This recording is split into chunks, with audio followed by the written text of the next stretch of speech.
Good morning, pop culture. We are live. It is Friday, February 19th, 2021. It's 10 a.m. where I am, but it's a lot later where you are. So, folks, welcome into Good Morning Pop Culture.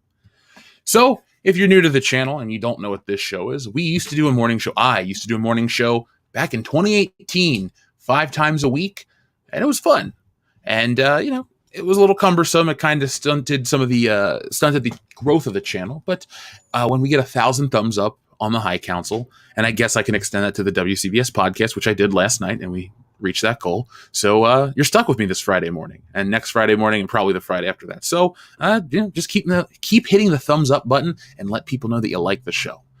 So as you can see, folks, we're going to be talking about a myriad of topics today beyond what's just on the title. Yes, we'll talk about the Kathleen Kennedy flub because I wanted to make a point. There's also some Batman stuff to talk about. It's always fun to geek out as a big kid. And then there's also a few other things to cover. So before we get into that, I'd like to give a quick shout out to our listeners. We have Sweet Pea. Good morning. We have Disco Dev. We have Ricardo Martinez. What's up, man? Breadman Productions. Excellent button choice, by the way. Canadian Collector. Good morning to you. We have Schlubs. What's up, man? Lantilado. Dr. Coffin Nails. Good morning to both of you guys. Phil Arconis. Primer. Brogan's 24. The Clown World Review. Look, everyone here. Jonathan Redman. All right. And Wendy Shields. I think we got pretty much everyone so far that has commented. Oh, and Infinite Wonder. Hello. Good morning. And Dr. Dave. Howdy to you too, friend. So, folks, we have a super chat from our friend Crispy No Ken, who says, fade in. Yes, fade in, a Kathleen Kennedy story. Such an odd choice, such an odd editing choice. What can we really say? The angle I like to take is, look, yeah, it's fun to make fun of all these things. Believe me, we do. The horse face, all that stuff. But at the bottom of that, underneath the humor, is a really thick layer of truth that she just isn't the right person for running Star Wars. Whatever industry she wants to, events to go to and get her awards and all this kiss-ass stuff, awesome, cool. Go do that, lady. But let somebody else that gives a shit about the franchise deal with it, because it's not dead. It's been severely wounded. But if we get it anew, fuck it. Lady, you're terrible. I wish she'd get the F out, too. Now, Dr. Coffinails and folks in the chat, let's play around with a realistic world where she is gone. What happens after that? I know everyone says they got to remake this and remake that. Look, I like the idea of these remakes and getting rid of these bad movies, but it's not going to happen. I want it to, believe me, but there's no impetus to do those things. If we have watched a company say, hey, you like this thing? Well, we're never going to give it to you. We're going to take it away, Cara Dune. Why are they going to give the audience what they want in a remake? I really wish that one would just, people go, look, we get it. It sucks, but there's no reason that they're ever going to go back and do that again. So, see, we got people talking about, I wish you'd fade the F out. Yes, Dr. Coffin, as I know, I said that one. Wish you'd put some other words. What I wish is they would put either Star Wars away for 5 years or just stick to TV and stop trying to expand to the young adult crowd. People say, well, some Star Wars is better than no Star Wars. If you're going to live by that metric, okay. What about, I don't know, pull the 90s approach. Go back and not alienate the audience. I think Lucas had it right. And it's interesting, too, talking about George Lucas, because I keep quoting this book I'm reading, The Secret History of Star Wars, and it gives me a different perspective on the franchise in a good and bad way. Buying into some of the stories and the rumors and quite frankly the lies that we were told, it's fun, it's cool, it's good. It's like, oh, Lucas had this big grand plan. He had this, he had that. He was inspired by Joseph Campbell. No, they knew each other, but the timelines don't line up to a lot of these things. What they call the intelligentsia, which I have no accurate information on the members, but what I can assume from this book is that it's an intellectual crowd that wants to put everything under a lens, and if you can appease the intelligentsia, then your project is not only successful commercially, but critically, and then it becomes immortal. And I think a lot of that is what happened with the first Star Wars movie, especially after reading this book. Yeah, it's this great epic. It's everything wonderful. I've always said it is. But Lucas was inspired by a lot of comics and serials and TV. He's a TV watcher. He was, at least. And so it's nice to understand that if you're trying to make something with universal appeal, you don't have to take the stodgy academic approach. Sometimes it's just find what you love and are passionate about and make your own stuff. That's really what it is. It's not sitting down and getting academic. It's pulling out your favorite comics, pulling out your favorite shows, writing. So I'm enjoying this book quite thoroughly. Oh, Sweet Pea, do not worry. We will be talking, I'll talk about WandaVision and all this stuff today. It's one of those shows where there's a lot to cover and it's just me. So all you guys got to do is ask and we'll get into all those topics. Now, our friend, the Clown World Review, thank you very much. He says, Carrie's dead and the damage is done. There's no fixing it. They can always tell good stories and even build hype around the brand, but the scars remain. Scars are a good analogy. I'm trying to think of another franchise that has been kind of hurt, but I would use that as a bruise. That would be the example I'd use. Like, oh, they're not damaged. They're just bruised. And bruises heal. Yeah, you remember where the bruise was, but over time, it's just nothing. Star Wars is definitely a scarred property. And Princess Leia, Han Solo, and Luke Skywalker, they didn't give it to us on film. They're never going to give it to us in a remake. I think the Cara Dune, Gina Carano story just shows you... It's an ugly story, but you finally know the truth. You know how... What you can say, what you can't say, the power behind it. It's all scary. Nobody wins in this one. You know, thankfully, Gina Carano has her opportunities with the Daily Wire. She's going to make her own film, and I wish her nothing but the best. It's just a scary thing because you now know where the line is. Like, we talk about the moving goalposts. Oh, you can't do this. You can't say that. Okay, fine. But now you know the line. And even if you don't think any line was crossed, like me, but there's that line. And once somebody assumes you've crossed it, you're done. So it's shitty and scary. But we know that they don't care. The smart money isn't relevant anymore. It's about proving a message. I hate to say it because I'm the first one to go, oh, he's overrated. But Heath Ledger's Joker got it right. It's not about money. It's about sending a message. That's what Gina Carano was, a message. It wasn't anything but that. And it's disappointing because everybody loses. She loses, we lose. Hell, the normies lose. You can't tell me that the show that is on a platform with allegedly 94 million subscribers, you can't tell me that there's a lot of people that like her. They won't give us the metrics for how many people watch The Mandalorian, but, they're going to tell you how... I'm trying to think of another franchise. Oh, another character that's way more popular. Oh, they'll try to tell you that Moff Gideon's way more popular, or this or that. It's like, he's cool, but she had much more of a lifespan than anyone else. Anyone knows how Kathleen's nostrils resemble Voldemort's? I thought she looked oddly familiar. Now, remember, folks, I just saw all the Harry Potter movies for the first time last year. I'm the prime age. I'm 32. So when Harry Potter came out, I was in grade school. The first movie came out when I was in the 7th grade. I would have been roughly the same age as the characters, all that fun stuff. But it just never really spoke to me because it was kind of... Sorry, the reasons I didn't like it as a kid were the reasons I could get through it as an adult. Because it was kind of basic in terms of like, yeah, it's magic, but it's in the real world. They go to London or whatever. They show real cities. They show people in normal clothes. That's where the Star Wars, that's why Star Wars connects with me too. Yes, it's otherworldly and odd, but it's got one foot in our world. People are named Luke. Luke is a common name. I went to school. A guy 2 doors down from me in college was named Luke. We hung out. We played Halo a lot. So there's that weirdness too. They don't really talk about, until the prequels, they talk about Royal Dactarian credits, which is this strange currency. In the original Star Wars, they just say a number amount. They don't really tell you. You can assume what they're using or their guns or this or that or blasters. They don't go, this is a DL-44, a Blastech DL-44 heavy blaster, blah, blah, blah, blah, blah. That's bad sci-fi. Good sci-fi, it's like, look, it's creepy, it's otherworldly, but it's a gun. Just call it that and move on. And so that's what Harry Potter, that's why I kind of liked it, because it's like, oh, I like British shows, I like British humor. It's fine for what it is. Will I ever go back and watch them again? Probably not all at once, and probably not for a while, but they were fine. I liked them. Did I like them more than Lord of the Rings movies? I know they're not really similar in any way outside of like some magical elements. Maybe some crossover actors. I don't know. Probably not. Point is, I like them both. I think I liked Harry Potter slightly more because they were more movies, but they were less time each. So I was getting more of a story. I don't know. They're both fine. All that from a nostril comment. Thank you, Stetson's Gold. Brie Larson's nostrils look like Voldemort's too. There we go. Our friend Runs with Phantom says Terminator and Aliens, sad face. So yeah, Disney does own those now. Thank you, government, for letting the 20th Century Fox merger go through. I never talk about politics to the degree that you assume people on YouTube would, put me in that box for. I'll mention stuff in passing. But I will say this, come on.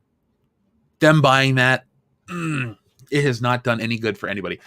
I think it hurt Disney in the long run. Because what I've heard through Tom and other people is that other studios bid up higher and higher and higher, and Disney took and bit, but they got kind of hosed on certain things. I could be completely wrong, but that's what I remember hearing. So it's funny, though, Runs with Phantoms, that you bring up Aliens. I'd like to share something with you guys real quick. So I have this website that I talk about where I read comics. And over the last couple of nights, I haven't been feeling too well. I'm still kind of under the weather. I need more rest. The cats keep waking me up. But long story short, I was laying in bed reading a comic book, and I found one that was really cool, and it seems dumb in theory, but in execution, it was a lot of fun, and it has something to do with aliens. So, folks, you might have read this. This is an old comic, and it's not rare at all. It's from the 90s, but Batman Aliens. This was a fun read. If you haven't had a chance to check it out, I highly recommend it. It's not the greatest Batman story, but it is a good Batman story. It's really fun. It starts out with Batman. It's cool. It starts out with Batman gliding in Gotham City, but he's like telling a story. So it's a flashback, and he's telling this story how he goes to South America to look for a missing Wayne Tech employee, but he finds his body, and he finds a bunch of eggs and some xenomorphs, and there's a volcano. It's a cool Batman story. It makes me even sadder that Warner Brothers doesn't own or could never do this. Now, who says you couldn't? I don't think you would ever want to. But this Batman Aliens comic alongside Batman Dead End are two fine examples of great crossovers from different properties and how you blend them together to make them good. For example, in this comic book, Batman sleeps, and you're thinking, why is that a point that you want to make a thing to? Dude, Batman has this dream about his parents getting killed and all this stuff and the aliens and all this. It's neat. It's a really well done. And it's Bernie Wrightson. He's a master. He was a master, excuse me. Rest in peace, Bernie. But that's my cheap comic plug for the day, folks. If you can find it, give it a read. If you can't, awesome. But I highly recommend it. On a scale of 1 to 10, 10 being Dark Knight Returns' greatest Batman story ever alongside of shit like Year One, this is probably a solid 7. So this is as good as a lot of one-off Batman stories, and a lot better than a lot of crossover stories from the 90s. So yeah, at the end of the day, it's fun. That's all I can say. So let's see. Superman versus Aliens. I don't remember that one, Phil. So I said this on the stream before, and I know it's kind of dumb, but Superman, for as much as I love the character, he can't be my favorite because of the era I tried to get into Superman as a kid. And you're thinking, Jeff, the animated series, wasn't that awesome? For me, that's my favorite representation of the character. Yes, Christopher Reeve is my favorite actor to ever play the man or the hero, but I prefer that cartoon world. It's the most realized, fleshed out one. But the point I want to make is he died in the comic when I was trying to get into reading, and he wasn't there for a while.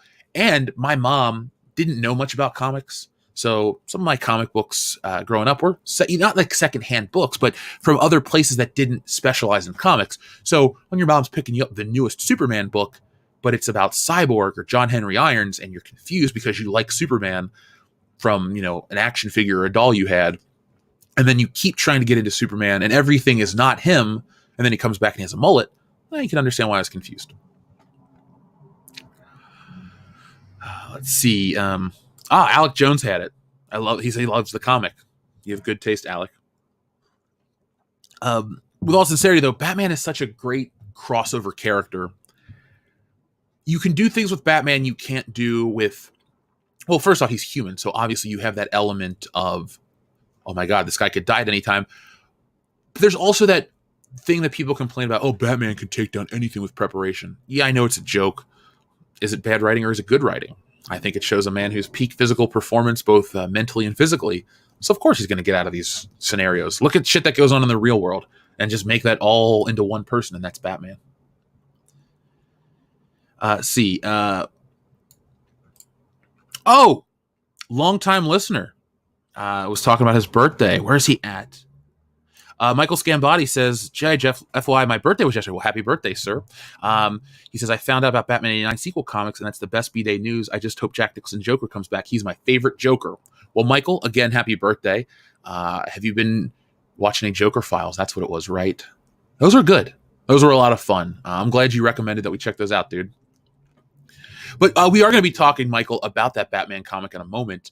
I'm excited. I have a point that I wanted to make, and we'll get into it in a minute. But last night, when I was discussing some of the DC collectibles and how they're going to take out stuff that's already advertised for a figure because they're afraid of guns. Like, nobody buys a $100 Joker toy for a kid, and that's going to inspire them. The stuff that's going to get hurt, the stuff that's actually being censored is for adult collectors, and I can't get behind that. So I'll worry about that in a minute. So let's see. Grim Akuma, thank you very much. He says, Jeff, remember Vampire Trilogy Batman, Red Mist, etc.? I don't. Hold on. Let me look that up. Maybe I will. Red Mist from Batman. Okay. Do I remember this? Batman and Dracula, Doug Moench. Okay, I've seen this. I've never read this story, but I know this. I know this artwork. I know this Elseworld story. All this stuff. It was a Bloodstorm, right? Oh, there's in Red Rain. Oh, these look cool. Well, you know what? I'm going to go read these because my website should have them. I picked up a tablet to read comics. Grim Akuma. I was so into that Batman story that I'm like, I need to read more comic books. And so there we did. I did that. But I took a screenshot of yours, Grin Akuma. So when it shows up, the tablet, I'm going to make sure I read that one. So WB owns Mortal Kombat, and they had an alien in Mortal Kombat, and they also did Injustice. Okay. What game was that? Mortal Kombat? You said Mortal Kombat 10, right? Okay.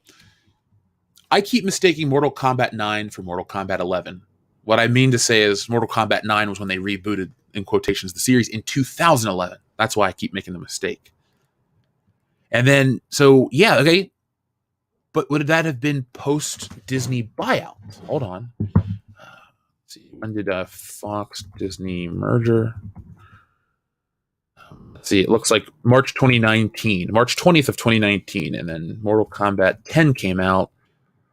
April 7th of 2015.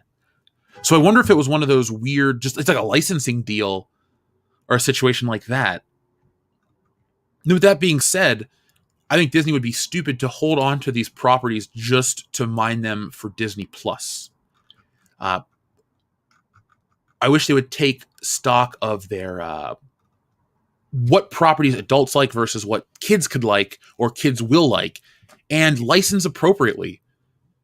I would recommend, I'm not a business guy, but NECA should not have to lose a license to Hasbro. Hasbro would make dog shit Alien figures. I don't even like NECA as a company, but their Alien, Predator, and Terminator stuff looks great. It probably falls apart, but it looks great for that scale.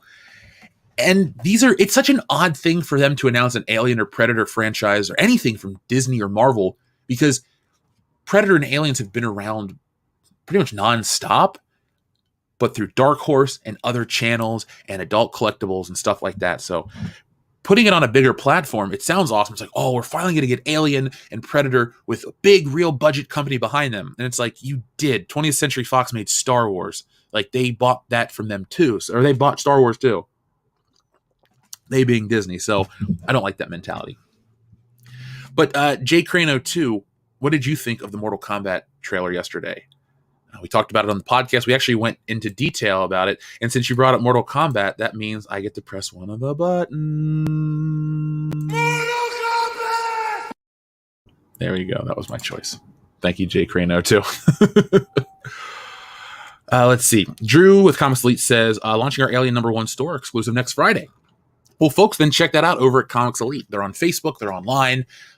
They're both cool dudes. I know there's more than just you guys, but like I tell everyone, Comics Elite's a cool store. When they met me up at Horror Hound in 2018, they say, hey, man, we like your show. They handed me a stack of books, variant covers and stuff, and they're really great dudes, and they got cool stuff. So They don't sponsor us. They don't have any kind of connection to the channel outside of their listeners, and I like what they do and they like what we do. So I always say check them out, folks, because it's a good time for comics. If you're a collector, there's a lot of cool stuff out there. You just got to look, but it's all out there. Optic Racer 21 liked that comic a lot. Oh, he says, yeah, Jeff, Batman vs. Predator, fantastic comic. I'll have to check that one out, too. Batman is an easy sell. We'll be talking about WandaVision in just a moment. Death Destroyer of Worlds, don't worry. Adrian Vergara says, I'm surprised how much I like Batman TMNT crossover. I had seen that, but I didn't read it. Was it Freddie Williams III or something? I didn't hear about it. So, or I heard about it, but I didn't read it. And they had the toys that came out. And I think there was even an animated feature. And the thing that was notable about the book was he used Copic markers for part of it, which was neat. Let's see. The historian says, you and EVS, cool. He roasted you hard yesterday. I guess not anymore. I don't know. I haven't spoken to him in a while. So doesn't respond to messages. Other than that, I didn't think anything was wrong. So thanks. But yeah, I said, I don't know. I haven't talked to the guy in like a year. So Wheezy Bird says, are you going to check out the Invincible show on Amazon? Probably not until I read the book. Well, no, I do watch The Boys and don't read the comics. So no. Maybe. I've seen the character around. Hell, I've even seen him parodied in King of the Hill. So the Invincible character has been around, or that book at least has been around for a hot minute. But yeah. Good. I know that Robert Kirkman has 2 shows. There's the animated, and then there's the live action that's coming out, or is that a movie? It's kind of cool that you have, we're going to do a TV show and a movie and all this other stuff. So cool. It's a good position to be in. Maybe if it looks as good as The Tick or The Boys, then it's going to be hard to pass it up. So let's see. RoboCop vs. Terminator. That's a good game. It's hard. That's fun. So we got all kinds of awesome stuff going on with Batman right now. And our friend Michael wanted to talk. He mentioned this Batman 89 comic. And I thought that was pretty cool that they want to do something with Batman 89. And the historian says, I had subscribed from EVS for that rude rant. Well, you know what? I don't know what was said. I don't know.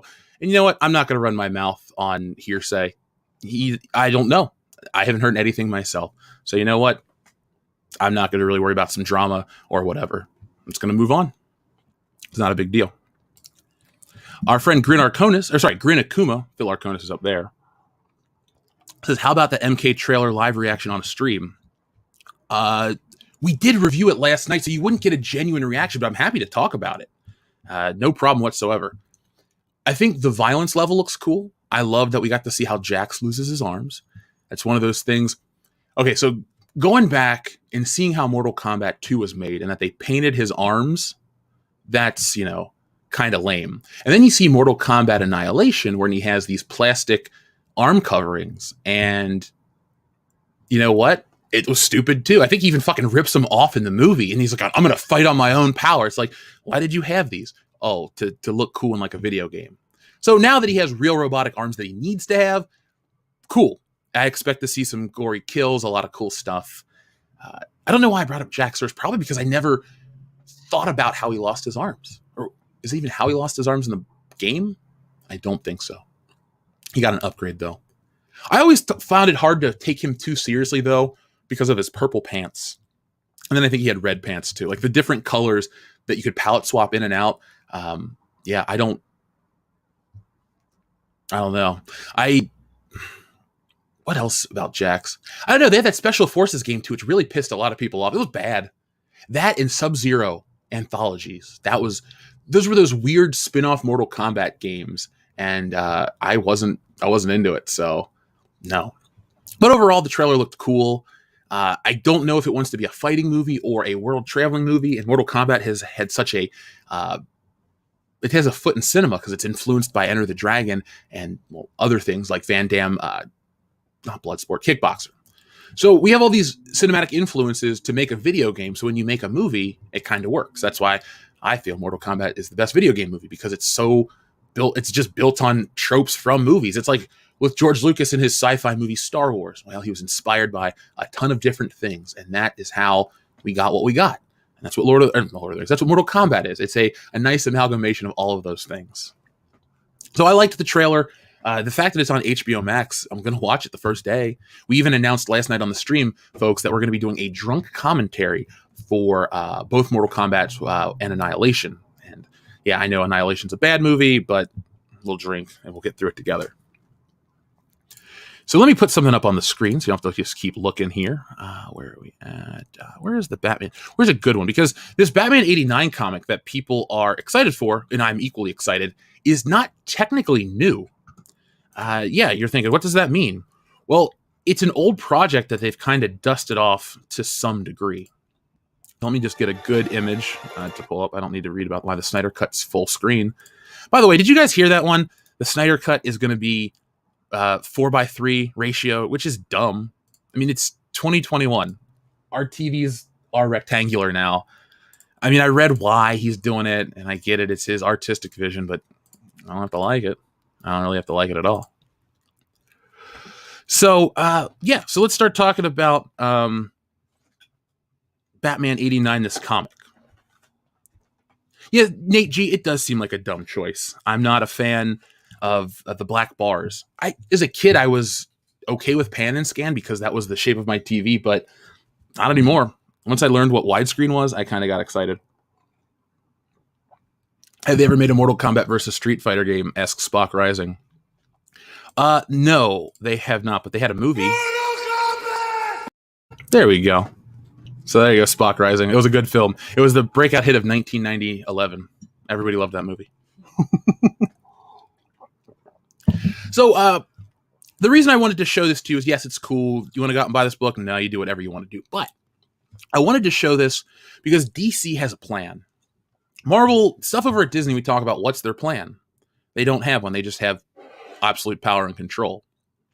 So what DC has is an opportunity, but they also have a need. Because, yes, Batman is the world's probably the world's most famous superhero at this point. I don't know. Spider-Man probably beats him, especially in parts of Asia. Yeah, he looks... That's why Marvel themselves said he's probably popular there, because his style looks very similar to some of the Sentai stuff. And then you have the lucha-style wrestling costumes that Spider-Man wasn't influenced by, but looks a lot like too. And they even pull a pretty cool joke. Not a cool joke, sorry. That's from Ultimate Spider-Man, the comic book, where he falls into the wrestling ring. And that was pretty neat. And they had a big mask on the wall, and then he decides to make a costume, and then he becomes Spider-Man, and that's a long story, and that's not about this. But this comic book is going to come out. It's going to continue in the vein of Batman 89. So I'll read you the press release. It's just a couple sentences, and then we'll talk about why I think this is interesting outside of, it's Batman. So continuing the twisted adventures of DC's Dark Knight from Tim Burton's seminal classic Batman movies, Batman 89 brings in screenwriter Sam Hamm from Batman and Batman Returns, artist Joe Quinones, Dial H for Hero, to pull a number of threads left dangling by the prolific director. The gothic mentality behind the world, while still rooted in a sense of realism, helped inform many of DC's global fans' first impressions on the Dark Knight's Gotham. In a new Batman 89 comic, Hamm and Quinones will help usher in a return of Selina Kyle. Catwoman will debut a new Robin, plus Quinones has a vision for Harvey Dent / Two-Face that is close to movie magic as you can get. Now that all sounds awesome and exciting, and it is, and I have nothing to take away from it, but it's not new. This is a project they tried to do a while ago, actually. So back in 2019, an article popped up over on Sci-Fi Wire, and this is just anywhere you can get, but it says, check out the Burton-inspired Batman 89 comic DC decided not to make. Fresh off the success of Batman 66, DC Comics considered a digital-first run that would have picked up in the film universe created by Tim Burton's Batman. This is what it would have looked like. Let me get an image for you guys up on screen. Let's see there. And the thing is, it's the same artist that they got back, Joe Quinones. Excellent work, awesome look. But yes, this is what the original idea was. The brand new Robin, Two-Face with the movie magic, the continuation of Selina Kyle. This is it. This is all that stuff that they tried to pitch or do. Or maybe this is a proof of concept, but there's a lot more than just this one image. So the guy had been working on it, and I think back then the reason that it never got made or came to fruition was because of licensing. And maybe Warner Brothers, what that means is Warner Brothers didn't see enough value in old Batman to spend money to get the old actor or to get the actors' likenesses to make a comic to appeal to an older audience. Something has switched since then. I don't know if it's a desire to expand or this or that, but you now have a Batman project or you now have an audience that's ready for this. And it's not just this comic, it's across the board. If you're a collector, you'll know that Mezco Toys has a highly sought after Batman 89 figure coming out. SH Figure Arts just put one out. They have comic book adaptations of the movie. The movie gets remastered, re-released. Like, there's a market for Michael Keaton Batman. And I guess within the last few years, it's skyrocketed to the point where he's back. So actually, I have the question, is the popularity why he came back, therefore more merchandise? Or is he popular, they brought him back, and they were just waiting for him to be back to do more merchandise? I'm happy no matter what the answer is. I'm glad that my favorite cinematic Batman's back. I'm glad that we get cool shit like this. And at the end of the day, I just want cool action figures based off of a rendition of Batman that is still relevant to a lot of people. And so, like I said, it's not anything bad to take away from this. There's no negative comments to rag on this book. I just want to let everybody know it's not new as you'd think. If you want to see what it's going to look like, same artist, same project at one point, here it is right here. Billy D as Two-Face, Marlon Wayans as Robin, and the rest as you know. So let's see what you guys are saying about this comic. Yes, an 89 comic, Canadian collector. And Callum Guno, I hope you're talking about the Batman theme. Oh, you're talking about the Mortal Kombat theme. It was like, every time I look at this picture, I think of the Batman theme when he kind of descends from Ace Chemicals, right? Or is it Access? I can't. Both are both. They both work. One's comic, one's movie. So, let's see. That's my Batman, says George Heath. That is my Batman. That's a good one. Be cool to see variant covers. It'd be cool to see variant covers for sure. What's up, Obi-Wan? Good morning to you, sir. Better not get rid of the sequels. See, I wanted to make a video once. I don't know how to title it, but it's about how Star Wars has conditioned us to accept filmmaking fuckery, as in, oh, we'll go back and we'll change the movies. We'll go back and we'll do this. We'll go back and we'll do that. We'll mess with the releases. We'll take them off shelves. We'll do this. We'll do that. Most movies never have done that. Anytime they've edited or done something stupid, aka Steven Spielberg with E.T., they go back and fix it. Thankfully, most places don't operate like, that's awesome. So, Amy says, I have the original 89 comic book tie-in for the Batman movie. I remember buying it when it came out. Amy, that's my personal favorite movie adaptation because the artwork from Jerry Ordway is 2 thumbs up. And the actors look like the actors. The suit's perfect. What more could you want? I mean, the guy put that is the peak of what a comic book could look like in 1989. Perfectly drawn. I mean, colored by whatever the standards were back then. Great book all around. I own multiple copies. I have the 2019 or 2018 re-release. I have the original, trade paperback, and then I also have the comic book edition. And I don't know if there's multiple issues of it, but the cover's different. It's cool. One's got a bigger picture of Batman. One's the bigger picture of the Joker with Batman on the cathedral at the end. Great books, great work all around. Love it. Drew with Comics Elite says, Sean and I will be doing a video later on our YouTube channel. We're excited, and we will do our best to get a store variant Batgirl.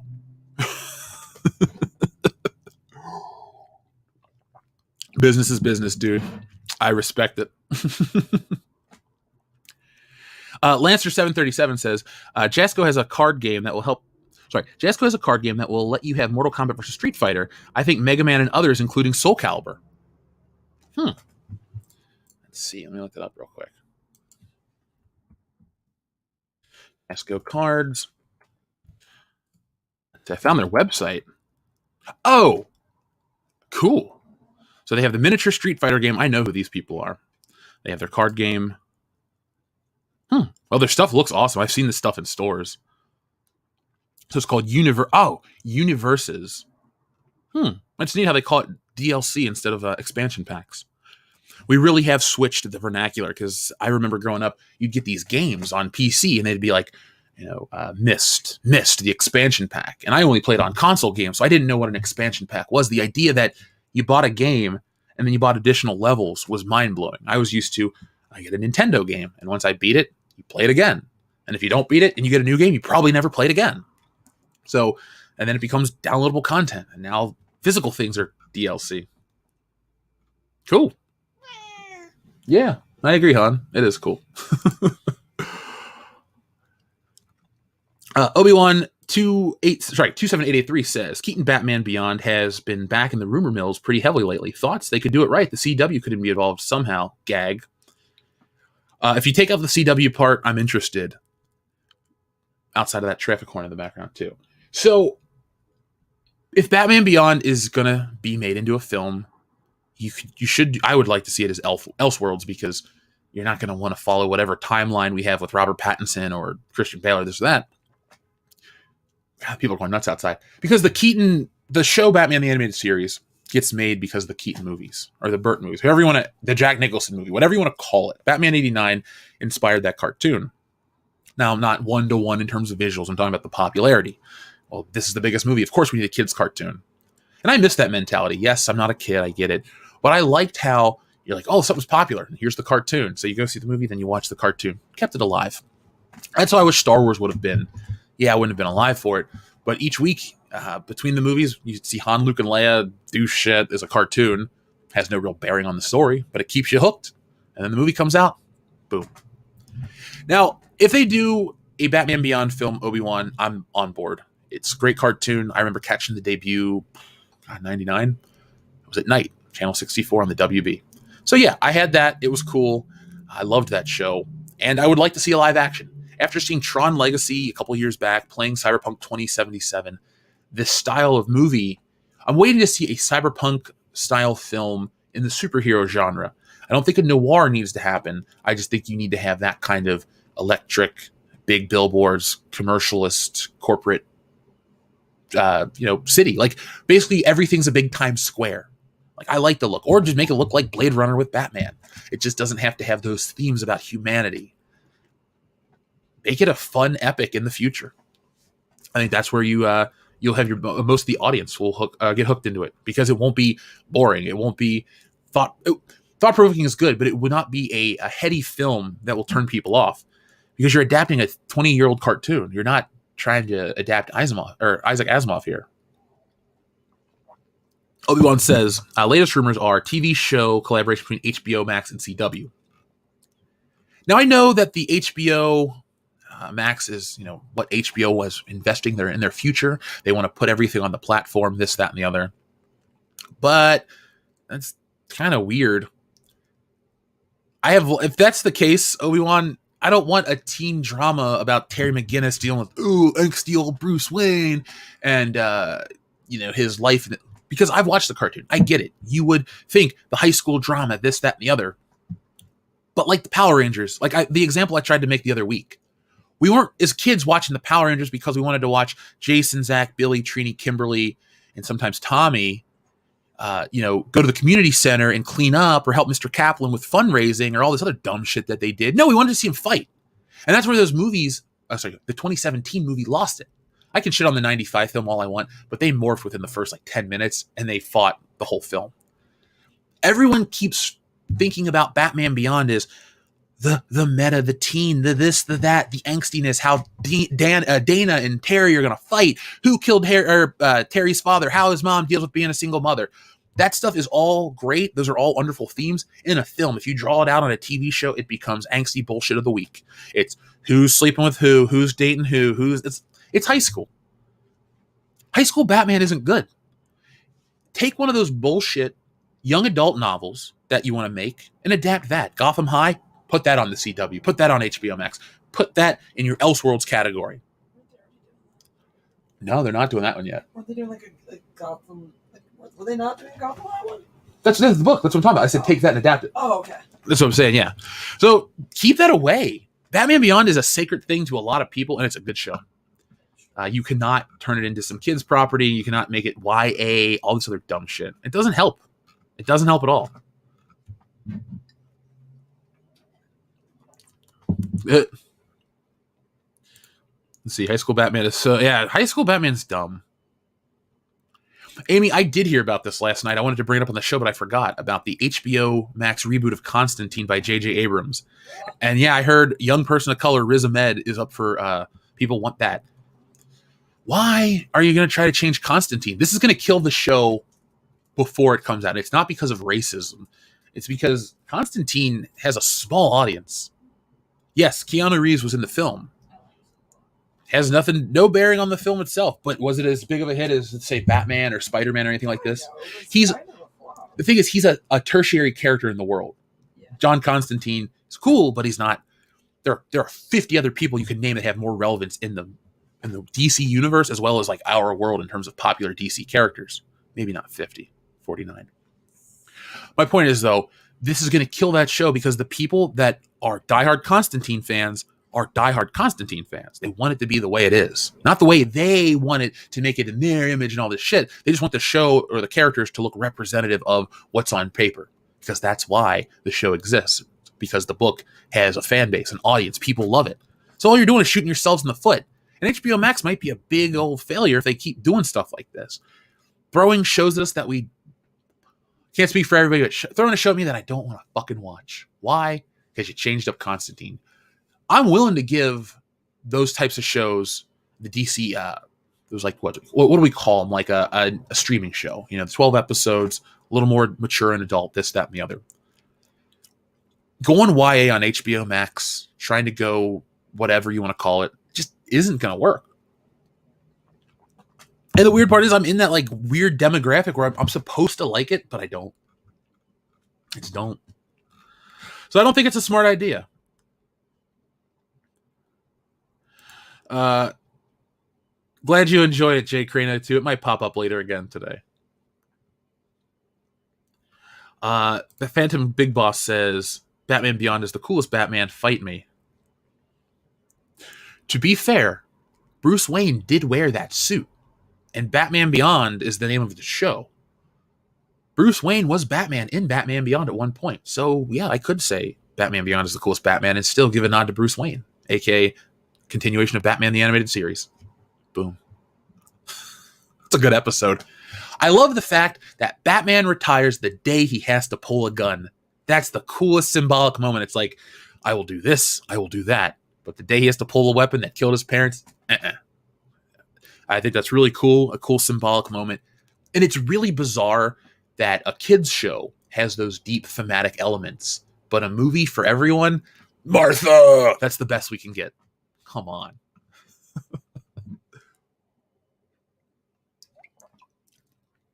I'm just laughing at the chat right now. I don't want any kind of J.J. Abrams superhero stuff. Give me his last 5 films, and you can use that as an indicator. I don't think anyone took offense when the fans were like, that Rogue Squadron movie looks cool, but Wonder Woman 84 sucked. So a Rogue Squadron film directed by Patty Jenkins, when her last movie was this bad, doesn't instill a lot of confidence. Especially when you do the research and learn that the reason Wonder Woman 84 has a lot of redundancies and stupid moments is because Patty Jenkins herself fought for them.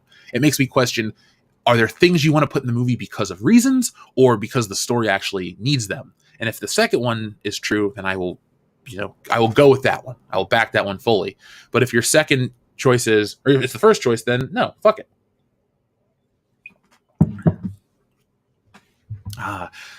Batman Beyond has now hit HBO Max, so I might go back and check it out.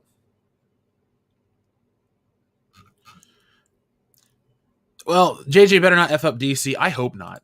DC can't afford it, but from their point of view, Obi-Wan Kenobi style, of course they're going to go with J.J. Abrams. They go, he did Star Wars. It made all this money. They look at the trades. They don't look at us. They don't go, well, fans haven't been, there's no universal praise. It's funny how you could say, well, nobody likes it and that's not accurate, but there hasn't been universal praise for any of the Disney Star Wars films. That's the most accurate way you can describe it. Universal praise. What does that mean? The majority, this, that around the world. There are different metrics that you can put into that. With that being said, though, I get why they would want to put J.J. Abrams. Oh, his name means a lot. It holds a lot of weight. I look at it now as it's like an orange peel to my cat. They just run away when they see it. I don't want J.J. Abrams involved with genre entertainment. Making his own shit, making anything is fine. It's his own prerogative. I just know that when he touches a property, aka plays with other people's toys, then I'm not interested. So That's how I feel about that. So let's see what you guys are saying in the chat. Jar Jar Bridge sucks. Why has J.J. Abrams not effed up something? That's true. What? Is he involved at all with 10 Cloverfield Lane? Whatever his involvement with that film was perfect. I liked that movie quite a bit. Oh, man. So I feel like we jumped through a lot of our stuff quickly. That's cool. And I just want to ask you guys your thoughts on the Snyder Cut full screen stuff, because it's such an odd choice. I feel like they made our TVs the shape they are to mimic the cinemas, and now the cinema mimics the way of our old TV. Thankfully, this is just whatever. But here you go. So this is the box. So this black rectangle represents your TV screen, I assume. This blue box represents what you're going to see with Justice League, and this is the aspect ratio you're used to in the yellow box for film. And normally, if you were to scale the 185 to 1 up, you would hit that full window. I think it's what's called 16:9 or whatever is the aspect ratio. It's funny, as a kid, I would see 16:9 and get so confused and be so adverse to it. Like, oh, it's less of the picture. It's this, it's that. And, So the story behind it is it's Zack Snyder's artistic vision. It's what he wants to put on screen. This is, if he's going to tell his story his way, he's going to get to do it completely his way. And, okay. First off, we have Mareth Theoline. Thank you very much. Welcome back. He says, working and lurking. Well, Mareth Theoline, thank you for working and lurking. And thanks for lurking for all these years, dude. Believe me, your limericks have not been forgotten.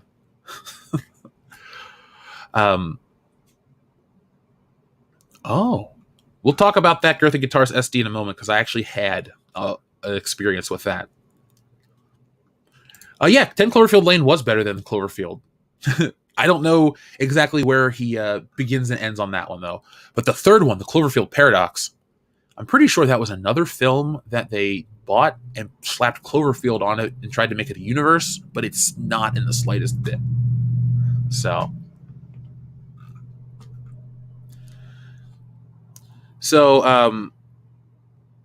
Griffin says, I don't have a problem with the aspect ratio. It's just framing. I'm a photographer. It's about how you want to show the image.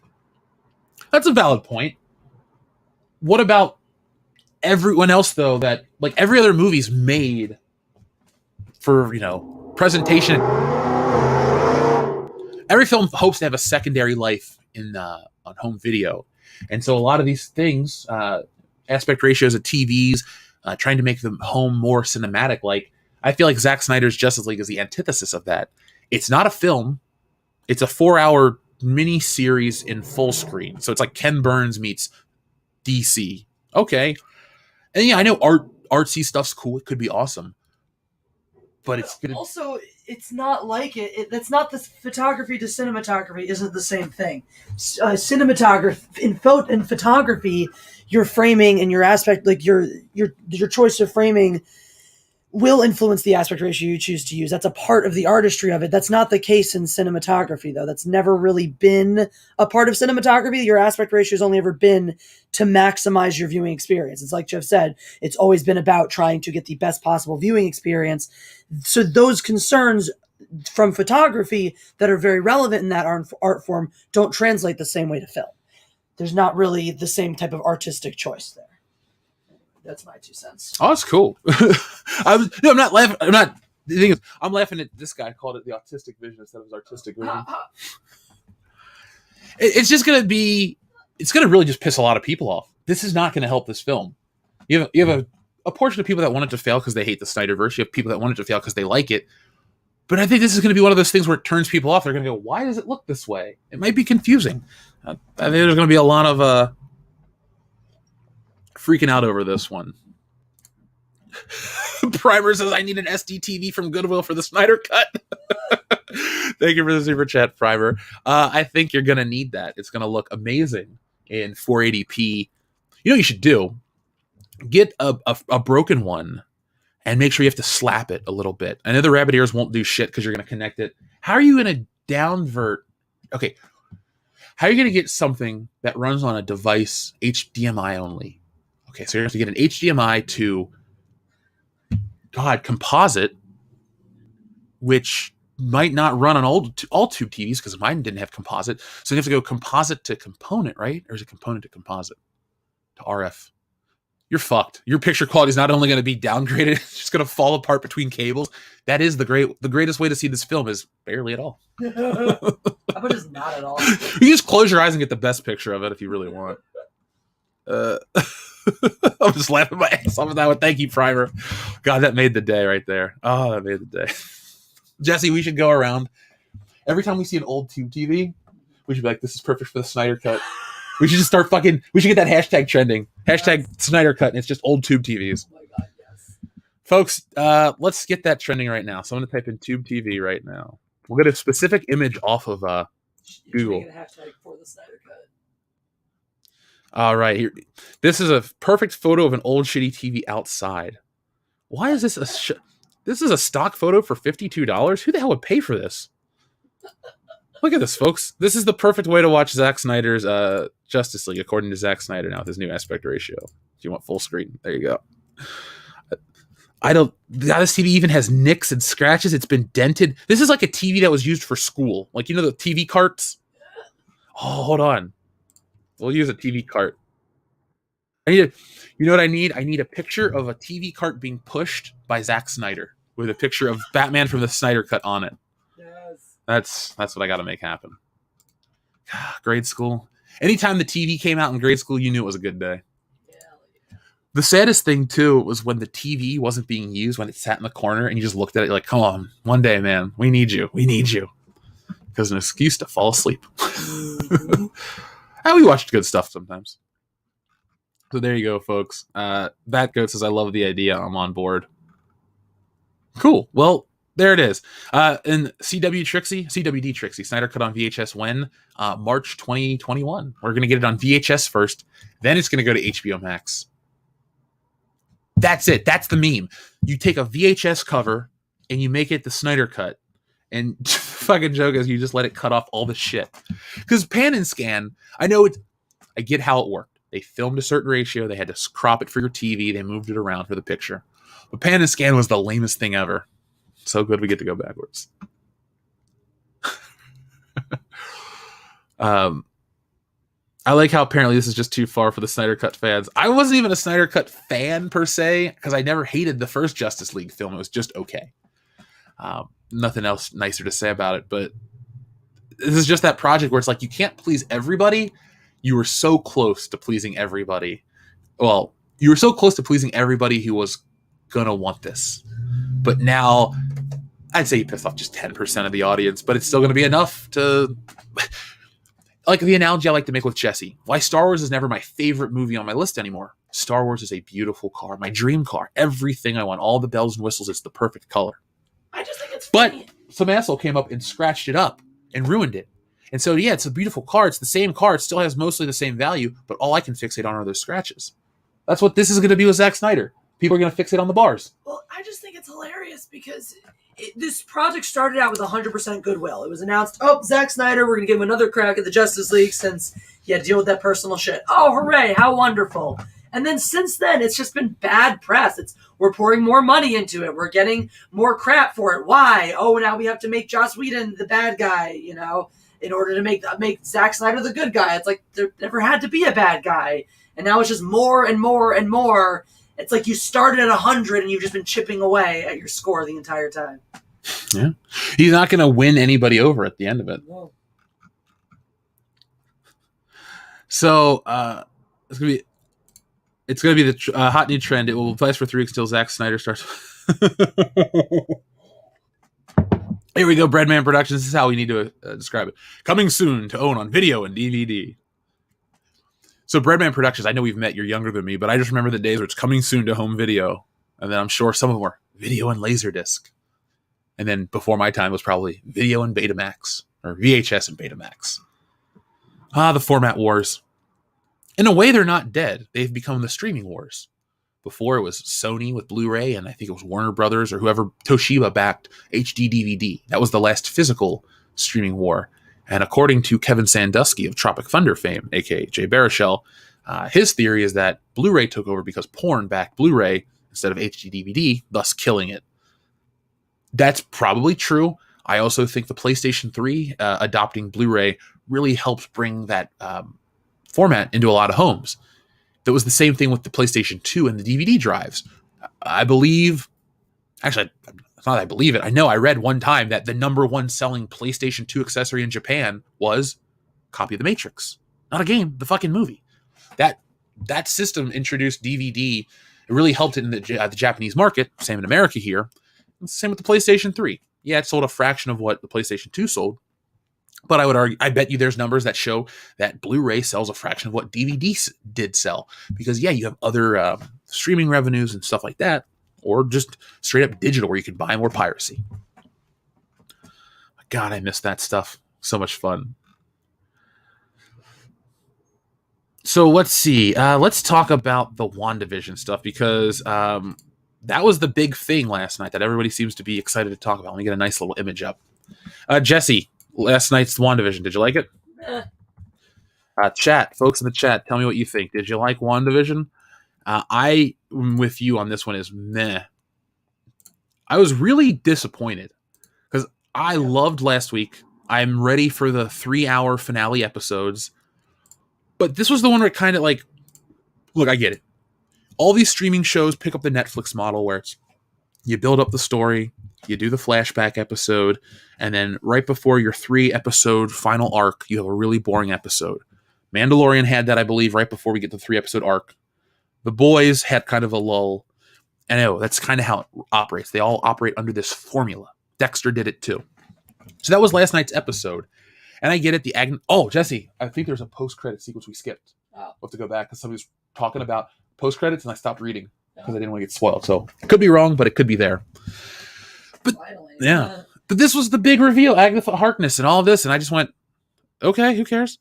not to be that guy, but the level of misdirect has reached J.J. Abrams. It was awesome.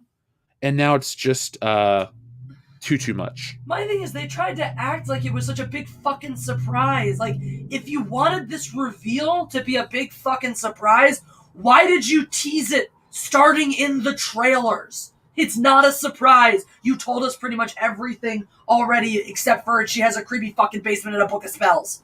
Like, it was not shocking. It was not, oh my god, why? It was, alright, we knew something was going on here the whole time. Oh god, what a big reveal. Who fucking cares? And it also detracts from all the exciting things they were building up with Wanda's character. Yeah. I liked the idea that Wanda had broke and all this stuff. Disney does not have the balls to make their heroes villains long term. I wanted Wanda to be the bad guy. I wanted to see her break over something so traumatic as losing Vision. And this isn't one of those situations, folks, where, oh, my wish fulfillment didn't come true. Just from the story that they were telling, and I don't mean just the story of this show, because Disney put themselves in this situation. She literally says, maybe I am the villain in this episode before they ruin it all. Yeah. Well, Disney put themselves where they never let their heroes do bad stuff, and they always want to jump back to status quo. And that's nice to be safe, but we're past the snap. We're past the 10-year mark. This has got to go blow us away. Like, remember, they kept saying, oh, we're going to have this big aerospace engineer. Somebody's going to help. I'm going to meet this person. I'm going to meet this person. Yeah. It was just that lady. And the thing is, Disney has conditioned us to expect all of these little threads. They have built it into their brand for so long, and they take it away, and then people are confused or angry or just not into it. And I think those people are have just as valid criticisms as the ones who like it. And so I sat there disappointed. I didn't think the big twist hooked me. Does it kill my interest in the next 3 episodes? Maybe. It wasn't like I'm going to stop watching the show, but I was like, all right, cool. We're on this direction. Here we go. And it's like one more detour along the way. And I get it. Cool. Awesome. Anyway, let's see what you guys are saying. I don't like Modern Family, and that's why it didn't work for me. So I don't like that show either. Jesse, you've heard me rip on it how many times? I just don't want to watch it. So our friend Runs with Phantom says, I canceled my Disney Plus subscription in support of Gina, so please fill me in on what I've missed with WandaVision. So sure, gladly. Without giving every spoiler away, Wanda lives in this town with a fucking bubble around it that she's made with her superpower, essentially. And inside of it, everyone lives in this sitcom, or so you think. And the more and more you find out, these layers get peeled away, that these people aren't liking what they're doing, they're trapped, this, that, and the other. Vision, on the other hand, doesn't remember his life. He only remembers waking up and being alive since whatever. He doesn't remember being an Avenger. Somebody calls him an Avenger and this and that. And he doesn't remember these things. And it was very strongly implying a multiverse connection. And now it's something else, a little different. And it's put like this, runs with Phantoms. If you go and you read the Wikipedia page, you'll get just as much excitement. That's it. And it's not about it being terrible or bad. It's just, you'll get that. Just go there. I mean, they'll do better justice too, because they'll probably tell you the Easter eggs and the commercials and the relevance and all of that stuff. I just look at it as a fun show that isn't as deep as they told us it was. And I'll say it again. I think the TV elements suck because, like you said, Jesse, at the end of the day, you're watching a bad sitcom for 8 out of a 32-minute episode. And fuck, it's not even a 32-minute episode. It's 8 minutes of credits. So we're talking... I'm tired, so I'm not going to do the math. But half the episode's bullshit. And those commercials are fun, but they're not enough. Like, this show wants to be Twin Peaks. It wants to be The Twilight Zone. It wants to be J.J. Abrams' Mystery Box rolled into one. And while it does deliver a competent and a good show at times, overall, WandaVision coasts on the MCU brand. If this was not an MCU show, people wouldn't be hooked. They're hooked because it's characters they know and like in a weird setting, which is awesome. But like real Marvel comic books, not everyone's a winner. Today, very few and far between are winners, but at the same time, you have excellent indie stuff or other books out there that are doing it right. So hopefully this show is a one-off in terms of what, Spider-Man, there's terrible Spider-Man stories. The time where he fought the Gibbon is one of the shittiest comics I've ever read. A couple issues later, I think Gwen Stacy dies. So you just got to stick around with these characters. The cyclical thing, it's nothing new. But if they really have a shit ending, I don't think we'll see Wanda again. I just don't think there'll be enough demand. And if this show has a shit ending, I think it'll force their hand to reassess how much latitude they have with the Marvel brand.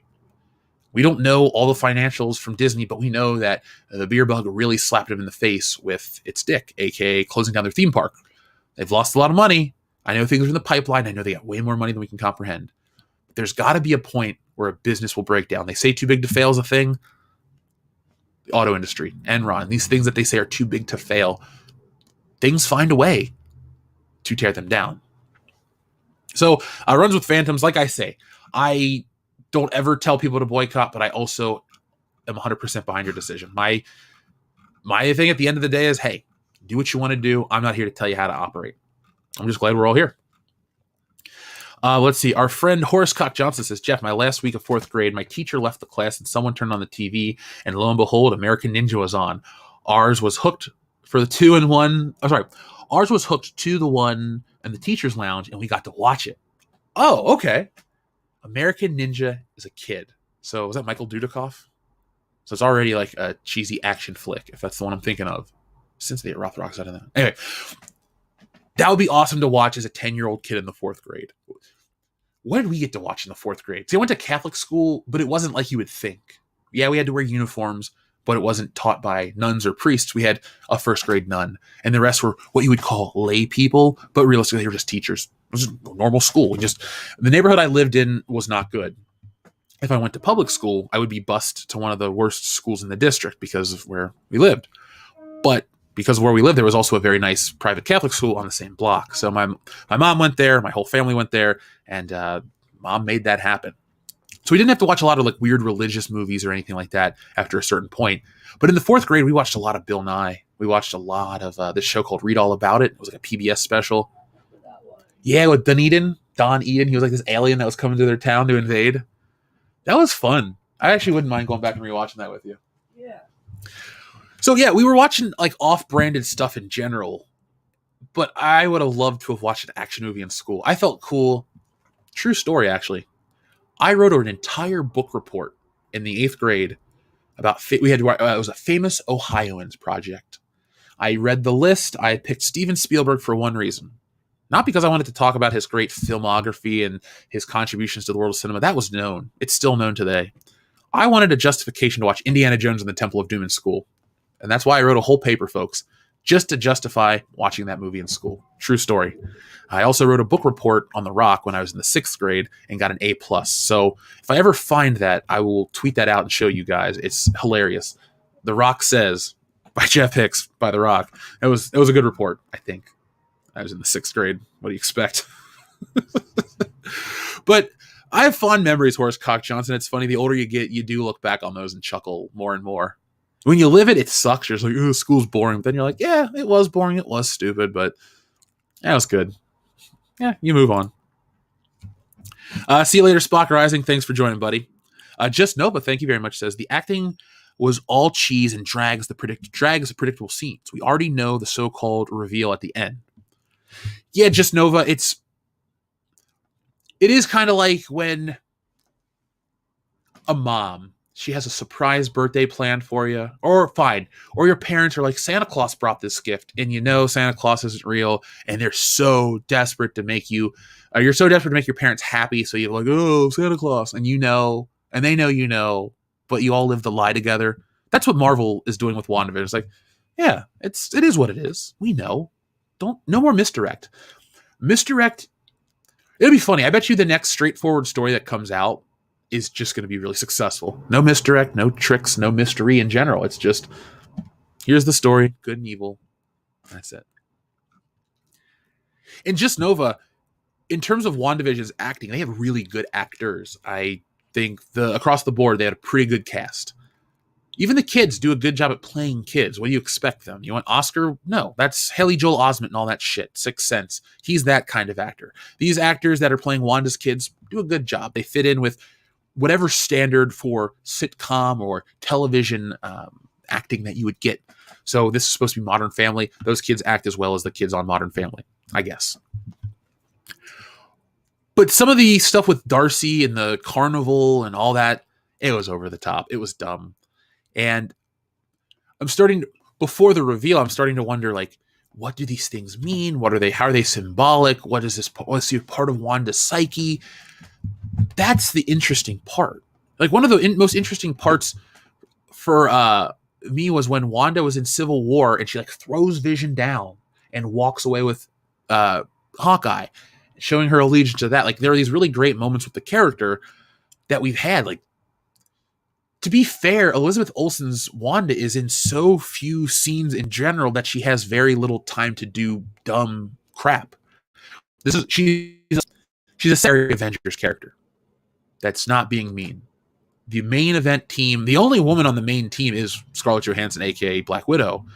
Pepper Potts is not a team member. Now, if you're talking in terms of actors, they're all big stars. It's a different thing. But in the Avengers world, she's clearly, there. And this is one of the first times we got to see her this consistent. I mean, if we look at, in terms of minutes on screen in the MCU, this show has bumped her screen time up more than most characters. There's the problem, though. Are all those minutes of screen time maximized well? Are they good moments of screen time? No. Looking at her, the woman's a great actress. She can bring all the range and all that stuff. I like to see her deal with the stress and the depression and this and that of Vision. And so the little snippets and the slivers are good. And I know that's what they say, get you to keep watching. But there's another life to keep watching. As in, I don't think I'll ever watch this show again, unless the next 3 episodes are mind-blowing. I mean, what else does WandaVision have left? It has my Back to the Future Playmobil figures falling on my computer while I'm on air. That's what it has. Isn't that awesome, Jesse? It's amazing. Yeah. So, yeah, Sweet Pea, those were my thoughts on WandaVision. I, don't really have shit to say in terms of like, it's the worst thing ever, but this was a letdown of an episode, and I heard conversation to the screen a la Modern Family. I hope it's the last style of sitcom that they're trying to mimic, because now we've reached the modern era fully. Last week's Malcolm in the Middle was a cool reminder of the early 2000s. Now we're in the 2010s with this. So maybe the next 3-hour-long episodes are essentially a movie, if that's the case. I put it like this, folks. When it comes to guessing or having thoughts and stuff, I'm happy to be wrong. It's not about pride. I want to be entertained. So if I say, oh, this car cannot stop family. So if I sit and say to you with absolute certainty, oh, WandaVision's finale is going to suck, but it's awesome, I'm the happiest one to go. It was awesome because I had a good time. I know a lot of people think us on YouTube, oh, you want to bitch about it so you can be proven right. And I don't care if I'm right. I just want to be happy. I want to be entertained. There's a great book I read. Is it better to be right or to be happy? I think it's better to be right, or better to be happy. Being right after a while, yeah, you get it. You get to be right by yourself. So, roundabout way, WandaVision. Sorry, folks. This was a long way to describe my thoughts of the show. So, we don't have to go yet. We have a little bit of time left on Good Morning Pop Culture. And I'm always excited to do this show. It makes me happy that people like the 1,000 thumbs up. I got that. Hold on. We had a couple messages pop up. I don't want to miss anything. Actually, folks, just give me a quick second. I'll be right back.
All right, sorry, folks. I had to take care of something real quick. No, Ship Pancake is not the culprit. Everything's fine here. So thank you, Just Nova, for the super chat. I want to make sure I'm caught up on everything. I don't want to make people wait. So we had our friend Runs with Phantoms, who also said, I should have specified, I missed only the episode since Gina's firing. Last thing I remember is the argument followed by blank showing up. Oh, then all you missed was a Halloween-themed episode where they have a party and he and her, or Wanda and Pietro talk at a party, and Vision just goes off trying to escape. That's that episode, right? And then was there one more after that one? Well, yeah, because the Lex gets wider. Yeah. And a bunch of the soldiers become the carnival. Darcy gets sucked in. Yeah. And then last night, basically, Vision teams up with Darcy, but then he goes to the house to confront Wanda, where Agnes shows up and reveals that it's her all along. Yeah.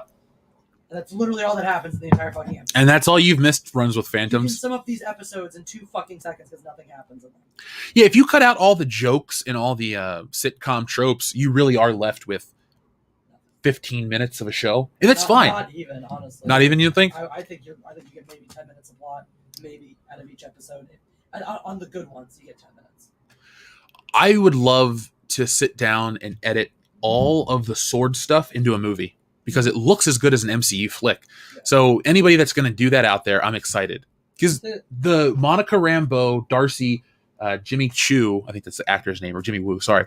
All those three, that trinity of people, they're very entertaining to me. I want to watch their further adventures. I just don't want to watch the sitcom part. But Runs with Phantoms, I hope I clarified. That's exactly what you missed. Not a lot, but it was a really good episode. Cesario Japan, thank you very much. 2 episodes ago. Yeah, sorry. Last night's episode. Yeah, forget it. You and the others were talking about Mortal Kombat last night. No mention of Conquest, Christiana Loken, can't speak, Angelica Bridges, or Legacy, Jerry Ryan. Are you asking which we like or which we like for Sonya? Did she play? Anyway, I've never seen Conquest or Legacy. Mortal Kombat and Mortal Kombat Annihilation were enough. And like Dion said on the stream, we both cut out of Mortal Kombat. He said in the PS2 era. I didn't even make it to the end of the PS1 era. I stopped playing, like, completely missed the PS2 era. Never bought a single Mortal Kombat game for that generation. No, I'm wrong. I bought Midway Arcade Treasures to play Mortal Kombat 2. So I still played the classics, but never the new stuff. So yes, Cesare Japan, I haven't seen those. Jerry Ryan is always going to be 7 of 9 for me. And she fought The Rock in that episode, and it was pretty cool. I think I have more love for the Mortal Kombat legacy, or the Mortal Kombat lineage, than I do the Street Fighter lineage, because the Street Fighter is fun, but Mortal Kombat is, like I said, based in cinema, and I just like Enter the Dragon. I love those cliches. Nowadays, cliches are considered stereotypes and they're racist, but a cliche is a cliche, and sometimes an artistic cliche is great. It's kind of what you know, visual shorthand for what's there. But thank you, Cesario Japan. We also have Storyman Jack, who says, they've screwed up Star Wars working on Marvel, The Stand, Star Wars, Doctor Who. I have very little faith in anything coming up. The Wheels of Time, Lord of the Rings, we won't have anything left. Sorry, The Wheel of Time, excuse me. I've never seen or heard of The Wheel of Time. It's a long sci-fi series. Robert Jordan, then he died and someone else finished it. Oh, it's a sci-fi series. Okay. So not fantasy, sorry, fantasy series rather. Oh, fantasy, okay. Like, it's hard fantasy.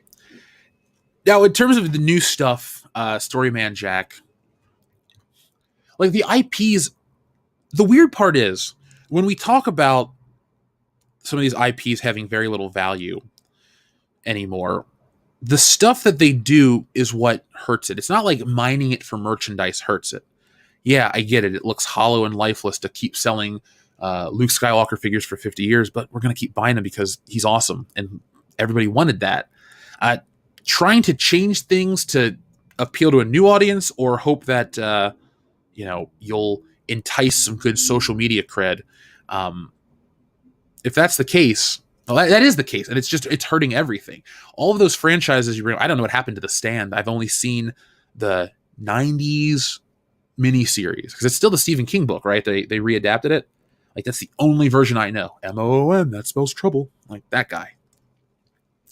Lord of the Rings, you're not going to watch the Lord of the Rings Amazon show, are you, Jesse? I really don't think so at this point. I think the best thing to do, folks, to how you can let these IP holders know you're not happy is just not to watch it ever. Or if you talk about it on social media, talk about it in a way that'll get the most attention. That's what they're trying to do right now.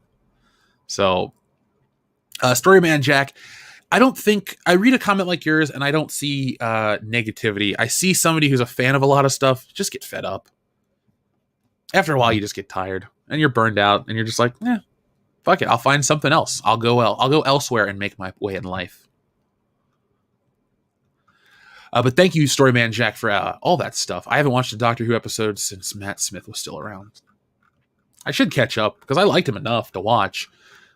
Peter Capaldi. Yeah, I'd watch the Capaldi era. I wanted to watch the Capaldi era. I just missed out. I saw like the first season. Bat Goat, you are correct, sir. I live my life 10 seconds at a time. It is loud, folks. I apologize. Well, you know what?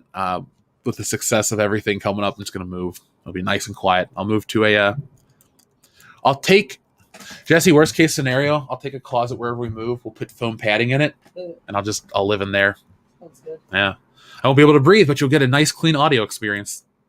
Our last episode. Breathing's overrated. Believe me, it sounds like that right now.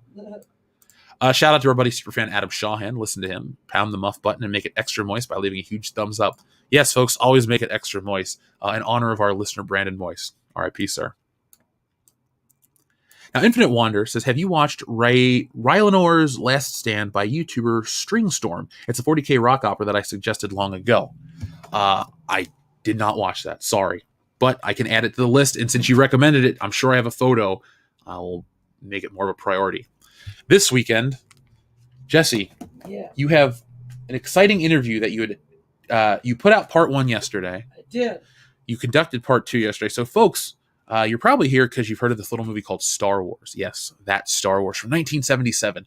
Jesse got to interview one of the editors, a man by the name of Richard Chu, an Oscar-winning editor who's worked on such films as Star Wars, The Conversation, Revenge of the Nerds Part 2, Risky Business, and a lot more.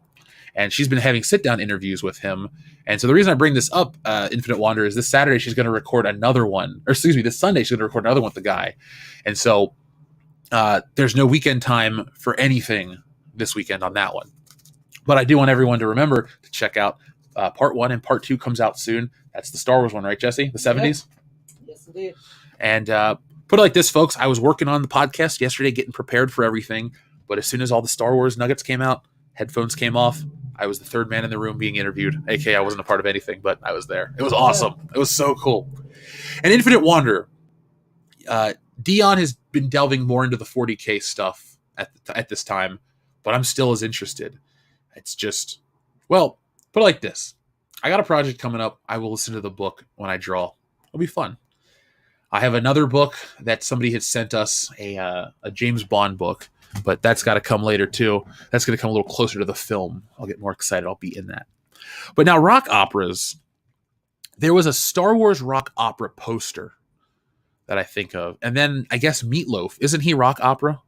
Jesse, is Meatloaf rock opera? Yeah, I guess you could consider him that. I only know Meatloaf music from Rocky Horror Picture Show and then his big hits from Bat Out of Hell. I mean, like, you can't avoid the Meatloaf hits. No. Even if you're not a fan of the man's work. Yeah. I mean, Office or Fight Club was just everywhere. True story. His name was Robert Paulson. There are a lot of different types of rock opera genres and whatnot. What's your favorite rock opera? Rock Lobster? It's a good song. I mean, then there's like rock operas, like actual musicals. Like Tommy is a rock opera. Okay, Tommy's one. Okay. Like American Idiot, Rock of Ages. Oh, I remember that one. So, like, there's those which are considered rock operas, which are basically rock and roll musicals. Wasn't there a rock and roll parody starring Rainn Wilson a couple years ago, Dwight from The Office? It was like a big deal. He's played a rocker. I gotta look that one up. I like that actor. Sam Adams says, guys, Jeff's gone. Let's talk shit. Well, thank you, Sam. You could. I could tell you what I was doing. It's the nerdiest thing ever. I won't tell you. I'll save it for this podcast I'm working on with Michael from Retro Blasted and Salvador, and hopefully 2 other guys. Both great guys that make great YouTube content, and one has some a great history in the toy industry. So, John Harrison, thank you very much.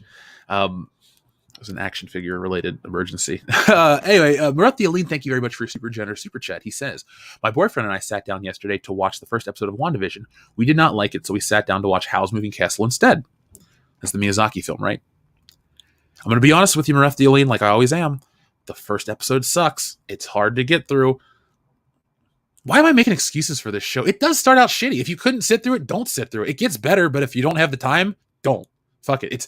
I owe them nothing, less than nothing. You guys can do what you want to do, but I will talk about it because it is fun to, when it's good, it's fun to geek out about it. When it's bad, it's serviceable to talk about to move forward. And like one of the listeners said a moment ago, we know where this ends. We know how the story goes, and it's fine, but not going to be groundbreaking. But Murat the Aline, I have seen that Studio Ghibli has a nice section of films over on HBO Max. Again, we don't pay for it. I'm not promoting it. But if you do have it, or if you don't and you want Miyazaki access to him, there you go. That's what I like on a streaming service. A catalog with something for everybody, not something for everybody within what our brand owns only. So it's Jerry Ryan versus The Rock in the episode. Yep. Oh, okay. We are super far back. Superfan Adam Shaw here. There's a sequel written. It's very dependent upon the success of this next campaign. But yes, there's a sequel written, and it's fucking funny. I read it to Jessie. She laughed. She's my litmus test. In all honesty, she's not my litmus test. What it was is I gave her a copy of the book, and she read it and laughed. And I was, all right, okay, cool. And then every time I gave one to somebody, they always laughed. So I was like, cool. All right, it worked. So the sequel is in the vein of comedy. Now, Wokebusters is a big epic, but that's why I've been doing some of the color tests with my colorist on these cards, because I have a big project planned, and it's going to be something really cool and unique. And I'm always trying to make my stuff look like nothing I've ever drawn and stuff people hopefully haven't seen before. So, Superfan Adam Shaw, and just be on the lookout, bro. Our friend Storyman Jack says they didn't just readapt The Stand; they added stuff and changed characters. I'm out, fully out. And it's easy too because I skipped The Dark Tower. The Dark Tower is literally the only film I went to the theater to see. Got to the parking lot, looked at my friend Dan, and said, "Want to just go eat instead?" And we never went back. The cheeseburger that we got instead of that movie had a more lasting impact than my lack of seeing that film. I'm very, very particular. It's a weird comment to say. I'm particular about Stephen King adaptations up to a point. One could argue that The Shining is just as egregious of an adaptation as The Stand. But Stanley Kubrick's behind it. It's masterpiece to some, masterpiece of shit to a guy like Stephen King, who really prefers the TV movie version because it's closer to his book, according to him. I've never read the book, but I've only seen The Shining film from Stanley Kubrick. It's a great movie, not scary at all. I don't understand why people consider it a horror. I mean, I get why it's a horror film, but as a kid, I never found it scary, and as an adult, I never found it scary. I find it entertaining. Love it. If I'm going to pick every horror film that I've seen, where does that fall? Top 20 for sure. Great movie, but again, you understand the dilemma I'm talking about? With that being said, the people that want to add stuff and change the characters aren't artistic visionaries like a Stanley Kubrick. A lot of people that are working on these adapted properties, a lot of these people that have access to the geek genre and the geek culture stuff, they're big in that sphere, but they're not always the biggest people. And sometimes you do try to get the biggest names attached to franchises. Like, I guess Chris Terrio technically is one of the biggest names because he won an Oscar for, was it Argo? So by that standard, by those metrics, he is, the top of the food chain. Writer, award winner, this, that, and the other. Didn't produce something good. So I just think there's a different level of creator, because a lot of the old movies, TV shows, books, comics are inspired by the epics, the greats, the things that were around for decades and decades, centuries, millennia even. Some of these, humanistic tales. We understand the going the distance and going for speed and all that stuff. Any Cake fans? But what they'll do is they'll forget to go back. When they're going to work on a property, they don't go back to the epics. They don't go back to the classics. They don't understand the great human stuff. They go back to, and I know it sounds crazy to say, well, Star Wars was influenced by comics and stuff, but a lot of the comics that Stan Lee created with, Jack Kirby, Steve Ditko, Don Heck, anybody else that I'm not giving credit, throw Marie Severin in there, our girl Friday, I can't think of her name. Oh my God, Stan Lee's assistant. She's in the fucking books. Flo Steinberg is her damn name. Anyway, all the people, we'll give everyone credit. But they're the people that are reading these epic tales and then creating these new characters that have similarities that reach audiences across the planet. What happens now is they adapt the characters that were inspired by the classics are the characters that people read, and they lose the shit in translation. It's like Indiana Jones. Indiana Jones and the first Star Wars movies are very much reflections of what they're influenced by. Serials, Story of the Week movies, these Buck Rogers, all these influences. Indiana Jones, the same thing. It's inspired by some of the Mystery of the Sierra Madre or something like that.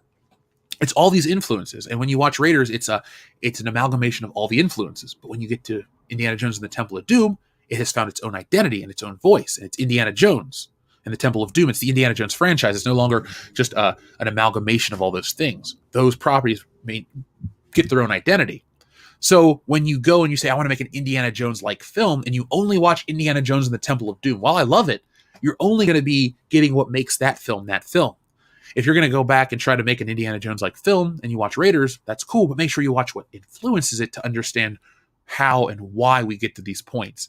I think that's very important for the people of today, because we're forgetting how to tell these great epic stories, and the corporations came in, and now it's like, we got to tell a story to have a show that'll keep people watching, and then we'll have a 2-week break and then another show.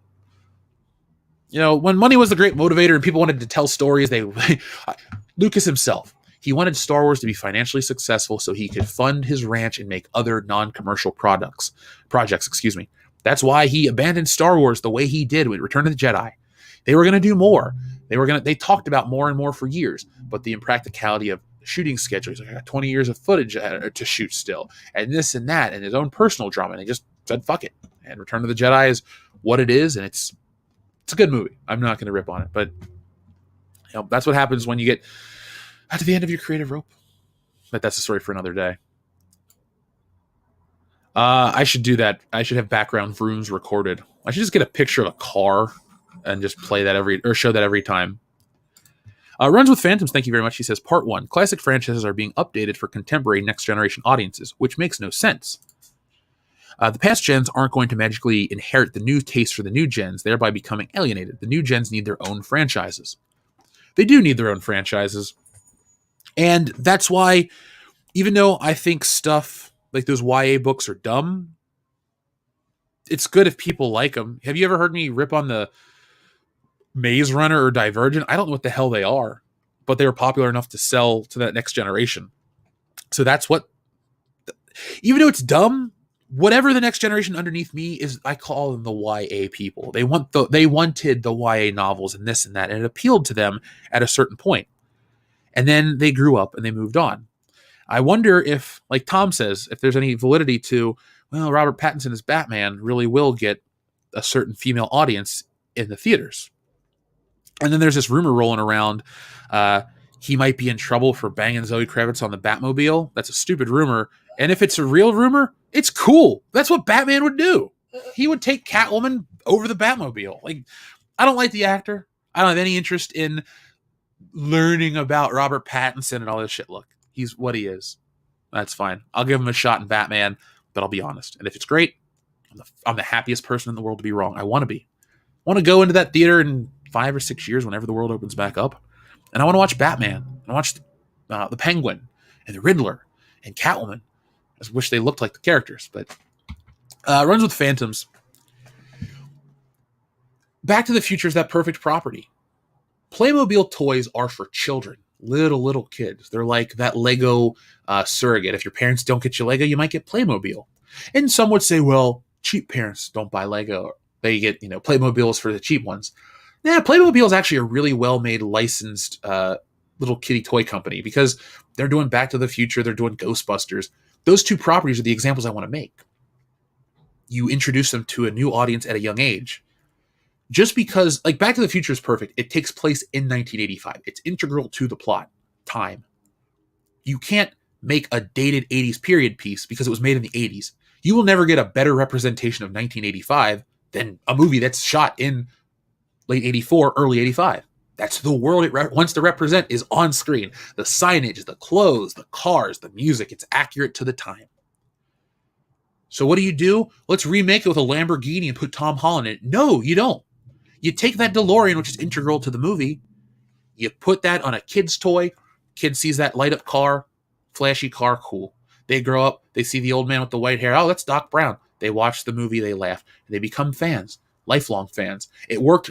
McDonald's puts those tapes in the thing, in the Happy Meals. You go home, you watch your movie, you become a lifelong fan. They didn't have to edit the movie for 90s sensibilities. It was 1995 when I was watching Back to the Future and shit at times. Did that make the movie too dated to watch? No. Would I wanted to have updated with Jonathan Taylor Thomas and a GTO? No. Wouldn't want any of that shit. I'm with you, Runs with Phantoms. You'll alienate the old audience. And yes, it's my favorite, but I went out and bought a Playmobil action figure set because I like Back to the Future. I've never purchased Playmobil. I told myself I'm going to get all of this shit. This is a kid's toy that'll appeal to kids, but then the old people can go buy it. I like that way better. Plus, I'm just having a good time with it. Storyman Jack, thank you very much. He says, Stephen King is a talented man, but he's a cuck. He always lets the studios do whatever the heck they want. Except for Maximum Overdrive, dude. He directed it. Actually, the cocaine directed it. He was just there. But I'm a big fan of Stephen King, the person. I love to listen to interviews where he's like, I don't remember at all. It was the drugs. It was the cocaine. It was this. He's one of my, it's weird to call him one of my favorite writers because I've never read one of his books. I just love whatever he brings that gets accurately adapted to screen is what I have liked. Oh, I take it back. No, I own it. I started to listen to it and started to read it a little bit. So anyway, I digress. But Storyman Jack, sometimes they adapt writers' work and make it better. Sometimes they don't. You go, how could you have the audacity to just say a studio could make an artist's work better? Easy. Willy Wonka and the Chocolate Factory is better than Charlie and the Chocolate Factory, the book. I read the book as a kid, watched the movie as a kid. One is weird and funny and, kind of dark. And the other is this book that is great in its own way, but doesn't reach those same heights. And people say, is it a chicken and an egg? Is it because you discovered the movie and then the book and all that stuff? But as I go back and I keep reading about it and the differences that were made for the film and the things that really catch on in the real world, that's one of those movies where the identity of the film will always outperform the identity of the book.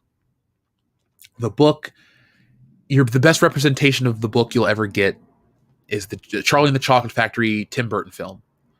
And that is shit. Saw it when it was new.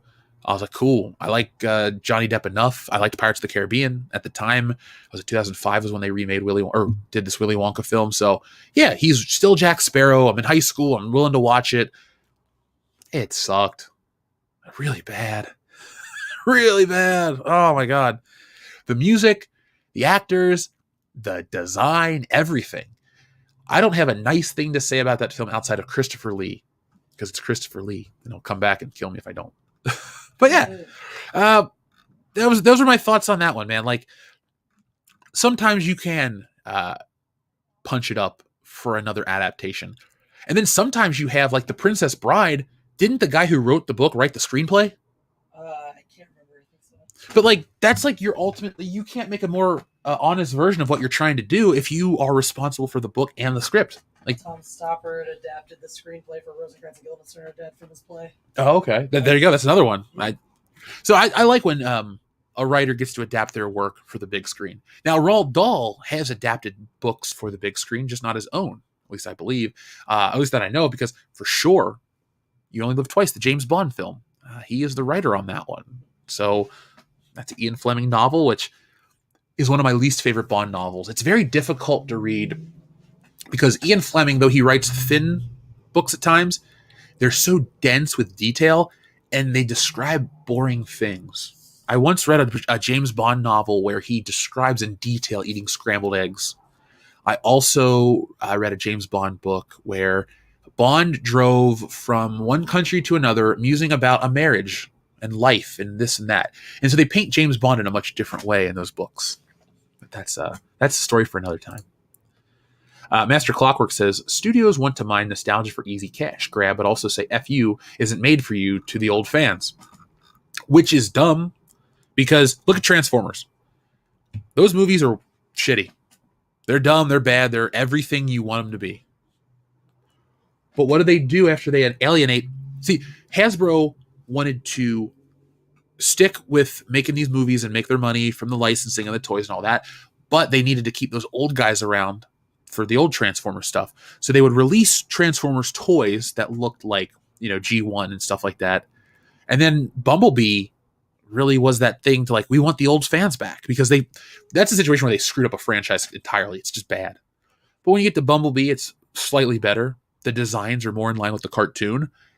That situation like runs with Phantom said about, old, young, and vice versa. Kids are going to buy into giant transforming robots. All I would argue is at least let me know what I'm looking at on screen, because those Transformers from the Michael Bay film, they're just shiny pieces of metal that spin. I don't know what Megatron was supposed to be. I don't know what Optimus Prime, I get it, they're trucks and vehicles. I'm not stupid, but when they transform, the whole appeal of that movie seemed that ILM could make every gear turn at once, or this or that, and the rendering on these robots was wonderful. I gotta tell you, as a YouTuber, I'm afraid to see the rendering times on these movies, because I've made videos for you folks. You'd think, oh, it renders in 5 minutes. Some of them take 2 hours, and they're like a 20-minute video. I couldn't imagine. The toy ones are the ones that take forever to render because it's all footage. But I couldn't imagine in a million years what the rendering time on a computer would be for a Transformers movie. Like 6 years, you could render Transformers on my computer. It'd have to be running 24/7. That shit would fucking burn out. Couldn't even overclock it.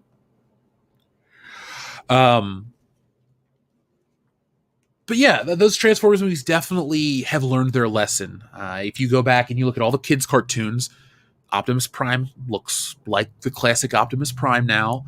The G1 stuff, the merchandise, you have the Japanese, as a Takara Tomy, they're making classic Transformers stuff for the adults. And then on the lower end stuff, it still looks like the 80s cartoon. Hell, I just picked up this Optimus Prime. It's called Red Series, like Robotic Enhanced Designs, I think is what it's called.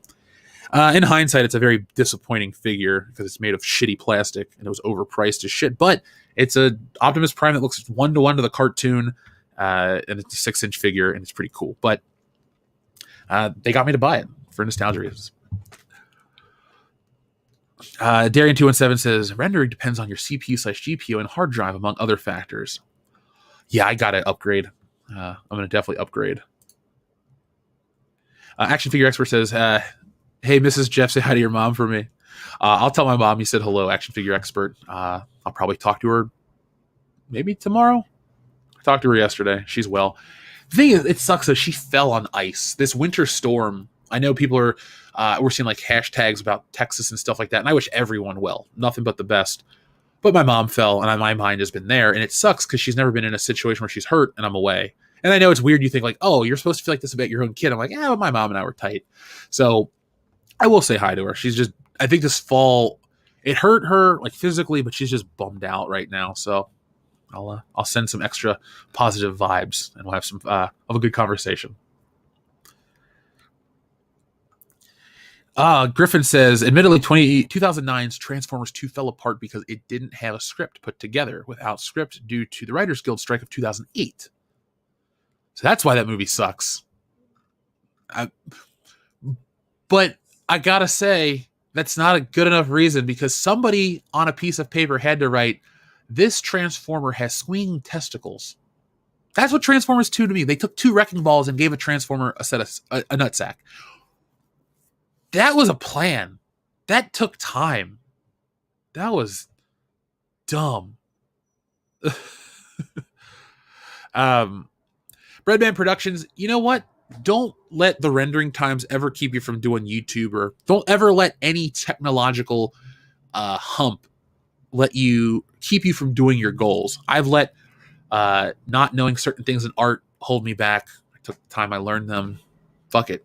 Now I know them.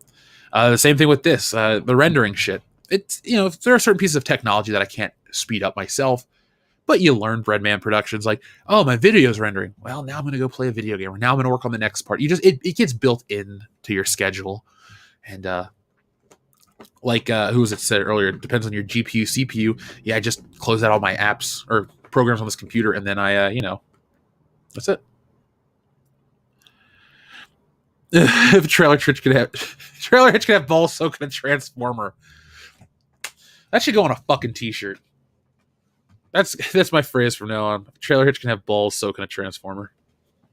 I still hate it. What? So it's Transformers 2, Revenge of the Fallen. Then there's Dark of the Moon, Transformers Last Night, and then Transformers Part 5. I don't know. There we go. You think Jurassic? Here's a great question. Is a nice way to close out our stream. Do you think the Jurassic Park / World franchise has been treated better under Colin Trevorrow than Star Wars under Kathleen Kennedy? Connor, I can finally speak on this because for the first time ever, I saw Jurassic World. Was it Tuesday morning? Yes. So Tuesday morning, Jesse and I were awakened by the cat, Shit Pancake, who we love very dearly, but not at 6 a.m. We don't want to be woken up. So old Shit Pancake woke us up, and instead of getting mad and getting, a shitty start, we decided to make cups of coffee and watch Jurassic World. And Jurassic World is my second favorite of the Jurassic Park franchise. Yes, I said it. I like the first one the best by a mile. Then World's good. 2's fine. I don't like 3. I haven't seen Jurassic World 2. Then again, I always put this caveat out there. I didn't see Jurassic Park until I was 25 years old. I caught Jurassic Park at the 20th anniversary re-release in an IMAX screening in New Jersey. It was a cool movie. It looked great on the big screen. It sounded great. I think I've watched it maybe 3 other times since then. So that franchise has very little meaning to me as compared to your average moviegoer. It's fine. I like it. The music's great. The effects still hold up. It's Jeff Goldblum. How can you say anything negative about him? The only thing you can say bad about Jeff Goldblum is when a movie doesn't have Jeff Goldblum. Then I can understand the complaint. But I sat there watching Jurassic World, and I went, this is a pretty solid movie for everything that it's supposed to be in the modern day. And then it said Colin Trevorrow. The first thing I said to Jesse is, I wonder how he would have done Star Wars. It's the first thing I said. And I know we have the script and what's alleged to be artwork from the movie and stuff. But at the end of the day, I think based on that one film, if you want to say that the Jurassic World is the Force Awakens of Jurassic Park, and you can say that, well, if you do a comparison of Jurassic World versus the Force Awakens wins, or the Jurassic World wins. Force Awakens is shitty, and it's lazier. So whoever the producers are, isn't Kathleen Kennedy's husband the one that produced Jurassic World? I guess that half of the family knows what's up to some degree. So that's by the way, folks, tomorrow, Saturday, 1 p.m. Pacific, we are going to have over on Jesse's channel a Jurassic Park drunk watch along.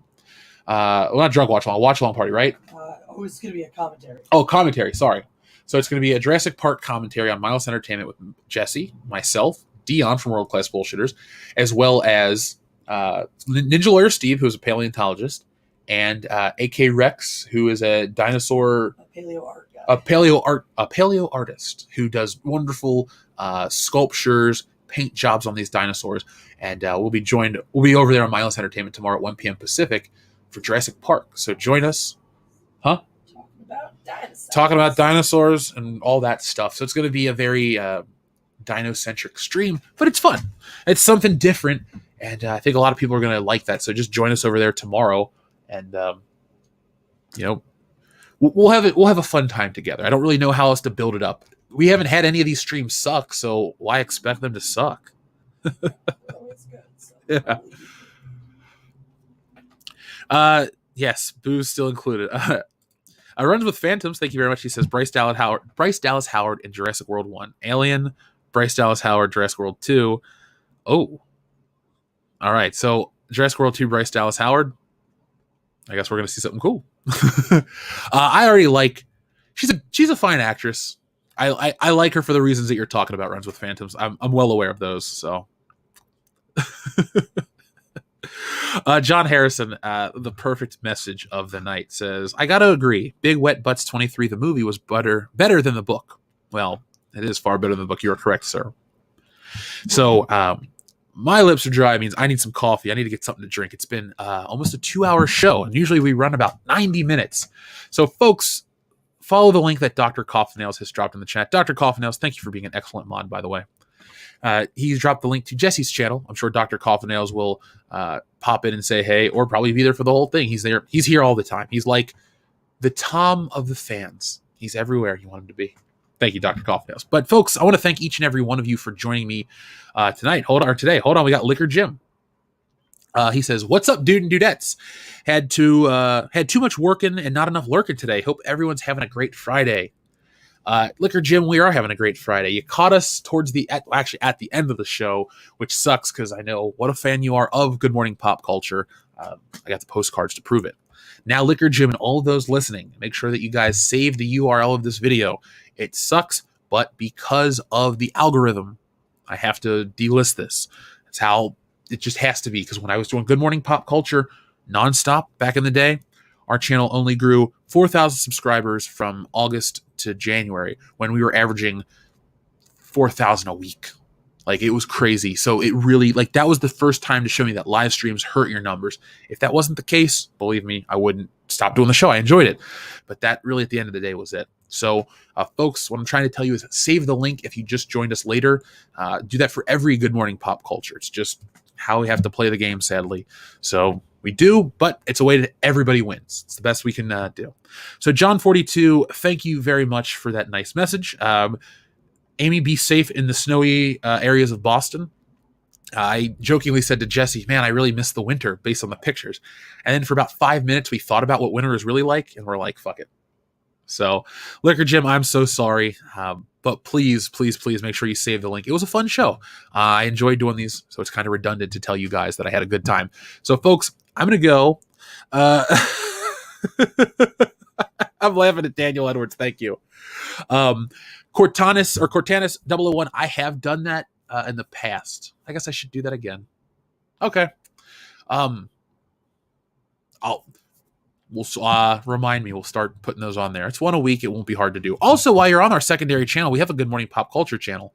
One of the artists. No, sorry, I'm the artist. Excuse me. one of the writers that I worked with many, many years ago.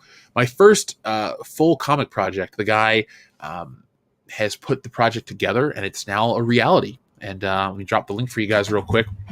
But I have I'm not involved with anything outside of I drew it many years ago, but I did a great interview with I call him Oz. His name's Donald Osborne. He's a writer of The Everlasting Survivors. And he and I have been friends. Here's how we met, and you can listen to the interview. We met at a comic convention in Cincinnati, Ohio. His story, which is in the interview, and I'm not doxing the guy, but his marriage had just fallen apart. He decides to jump in a car with his buddies, and he goes to a comic convention that just happens to be the Cincinnati Comic Expo. And so he's walking up and down the aisles, looking at artwork, and he sees that I got a picture I drew of The Rock. He's a former professional wrestler / wrestling fan, Oz the writer, and I'm a big wrestling fan. So we hit it off. He goes, "Would you ever be interested in drawing something?" I said, "Sure." Now, remember, I had been asked this before. One job had come before, and it was cool, and that guy just never got to put his project out. And so Oz and I formed this friendship for many years. We worked on the project. He was funding it himself. Funding kind of fell by the wayside. The channel took off. You guys have followed me, but he was inspired by me putting the piece of art in the back of the Stealing Solo to go out and do the project. So he has now put that together. He made it happen, and it's amazing. Let me drop the link. Like I said, folks, I am not involved, but I am a part of this. So, you can see the work. You can see the colorist who colored the cards and the stuff that people are geeking out over on social media. He's a part of this. Oz is a great guy. And just listen to the interview, too. Like, you'll see the book, you'll see the story, you'll see the project, and you'll see two dudes that have a really cool story, get to make a dream come true. So I dropped the link in the chat right now, and there we go. So, folks, thank you for watching. Thank you for joining us. I'll be back next time with more. When's next time? Well, maybe sooner than you think. So make sure you guys are always on high alert for world-class bullshitters content. I'll be coming at you all the time. Thank you for watching. Folks, be safe, be smart, be cool, stay warm, but always be excellent to each other.